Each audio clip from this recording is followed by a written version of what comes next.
ఇక్కడైతే బీచ్ అనుకోని ఈ విధంగా అయితే అన్ని విధంగా వేస్తుంటారు.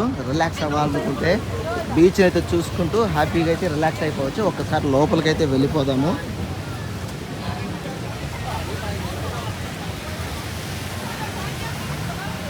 వేసిన చైర్స్ డైరెక్ట్గా బీచ్ దగ్గరే ఉంది. ఇక్కడైతే ఇది ఇసుక చూడండి, మొత్తం వైట్ కలర్లో ఉంది. ఇసుక వైట్ కలర్ ఇసుక.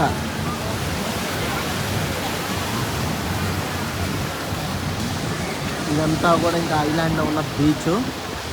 పటాయలని కోరల్ ఐలాండ్లోని బీచ్ దగ్గరికి అయితే వచ్చేసాను. బీచ్ స్ట్రీట్ అయితే ఇలా ఉంది. ఏం చూడాలా ఏం చూడకూడదో కూడా తెలియట్లేదు మామ, అంత అద్భుతంగా ఉంది. మీకు ఫోన్లో చూసేదానికంటే మీరు డైరెక్ట్గా వచ్చేసారంటే ఆ కళ్ళకి నేత్రానందమే వేరు.